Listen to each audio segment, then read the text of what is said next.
बस 5 मिनट इस वीडियो को देख लो, सारा गेम आपको समझ में आ जाएगा। आप चाहे बीटेक कर लो, बीए कर लो, बीकॉम कर लो, यहाँ तक के एमबीए ही क्यों ना कर लो, लेकिन अगर आपको इंग्लिश नहीं आती है, अंग्रेजी नहीं आती है, तो कंपनी आपको धक्के मार कर बाहर निकाल देगी। अरे धक्के मार कर निकालने की बात तो छोड़ो, कंपनी आपको हायर ही नहीं करेगी।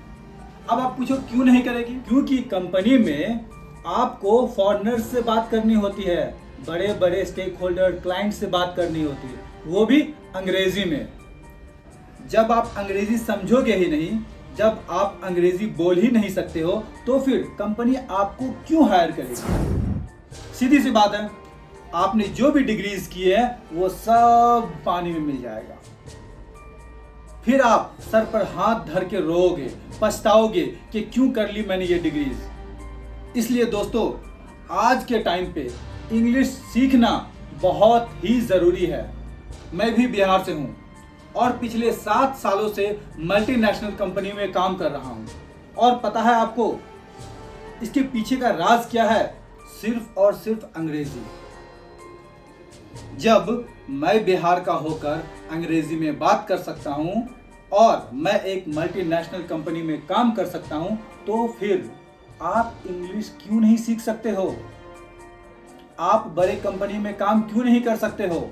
मुझे पता है कि आप मेहनती हो, आपके अंदर वो सारी काबिलियत है, लेकिन जरूरत है तो एक सही टीचर की, सही डायरेक्शन की, जो आपको एकदम बेसिक से आपको अंग्रेजी सिखा सके। और आज इस चैनल में मैं आपको बिल्कुल बेसिक से ABCD से इंग्लिश सिखाने वाला हूं। और आपको यहाँ कोई भी जज करने वाला नहीं है, कोई भी आप पर हंसने वाला नहीं है, कोई भी आपका मजाक उड़ाने वाला नहीं है। बिल्कुल आराम से सीखेंगे। बस एक शर्त है, कंसिस्टेंसी से सीखेंगे, कंसिस्टेंसी के साथ सीखेंगे। अब कंसिस्टेंसी मीन्स होता है क्या है? कंसिस्टेंसी मीन्स होता है वो काम जिसको हम हर रोज करते हैं, शिद्दत से करते हैं और हर रोज करते हैं। That is called consistency. और दोस्तों, मैं आपसे वादा करता हूं, अगले 5 मिनट में आपके मुंह से अंग्रेजी निकलने लगेगी, अगर आप ये वीडियो पूरा देखते हो। और दोस्तों, मैं आपसे वादा करता हूं, अगर 5 मिनट आप मेरे इस वीडियो को देखते हो तो आपके मुंह से अंग्रेजी निकलने लगेगी। आपको करना क्या है?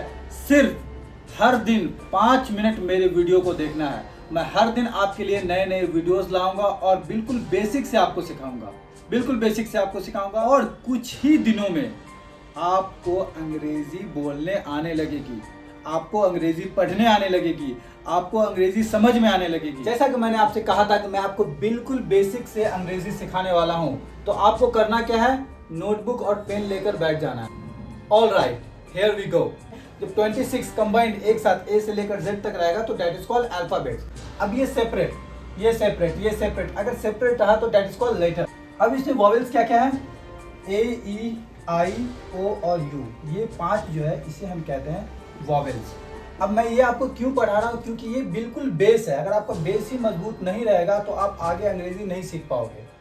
किस जगह एन लगाना है और किस जगह आ लगाना है, किस जगह दा लगाना है, अगर आपका यहाँ पर कॉन्सेप्ट क्लियर नहीं होगा तो आगे आपको बहुत प्रॉब्लम होगी। इसलिए मैं बिल्कुल बेसिक से सिखा रहा हूँ। शर्माने की कोई बात नहीं है, कोई भी घबराने की बात नहीं है और हड़बड़ी बिल्कुल भी नहीं है, कोई प्रेशर नहीं है। आपको बिल्कुल अपना बेस मजबूत बनाना है।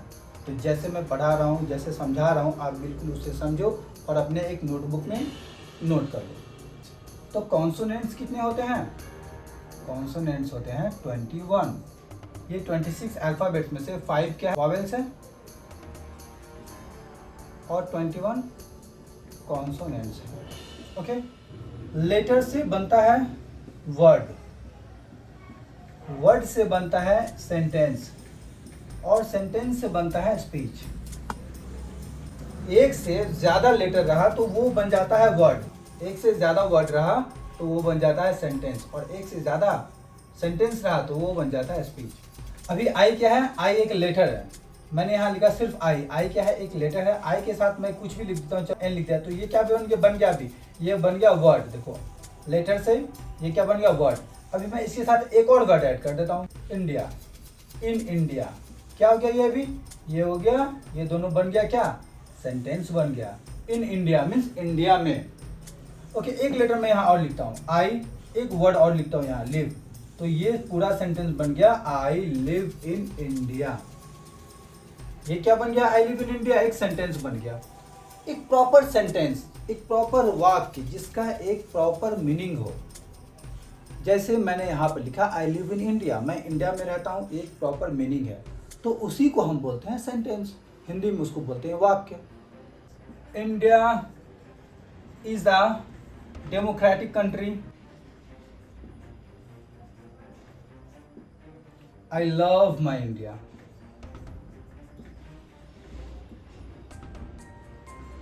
The capital of India is new Delhi. Okay, तो ये क्या बन गया? एक स्पीच बन गया। अब इससे हम कॉन्वर्जेशंस करते हैं, बातें करते हैं। अगर हमारा ये कॉन्सेप्ट क्लियर रहता है तो आगे हमें ये समझने में आसानी होगी कि कहाँ हम एन का यूज़ करते हैं, कहाँ हम ए का यूज़ करते हैं, और कहाँ हम दा का यूज़ करते हैं, और कहाँ हम दी का यूज़ करते हैं। ये जो वॉवेल है, इससे पहले हम अक्सर एन लगाते हैं। क्या लगाते हैं? एन लगाते हैं। जैसे अगर एप्पल लिखा हुआ रहेगा कहीं पर तो हम क्या बोलेंगे? An Apple. ए एप्पल नहीं बोलेंगे, हम क्या बोलेंगे? An apple. उसी तरह अगर ऑरेंज रहा तो भी हम क्या बोलेंगे? An orange. चलो, अगर इंपोर्ट रहा तो क्या बोलेंगे? An import. एन आउल, एक यूज से एग्जांपल देता हूं, umbrella. Umbrella, an umbrella, an apple, an orange, an import, an all. Okay, और बाकी कॉन्सोनेंट में हम क्या लगाएंगे? ये जो 21 कॉन्सोनेंट है उसमें हम ए लगाएंगे। Like book, a book, a cat, a dog, a fish, a joker, like this. जो कॉन्सोनेंट है उसमें मैंने ए लगाया और जो वॉवेल्स है उसमें मैंने एन लगाया। ये क्लियर हो गया आपका? अभी मैं आपको आगे वाले वीडियो में ये बताऊंगा कि हम दा का कहाँ यूज़ करते हैं और दी का कहाँ यूज़ करते हैं। स्पेलिंग दोनों सेम है, लेकिन किसी किसी जगह पर हम क्या करते हैं? दा को दी पढ़ते हैं।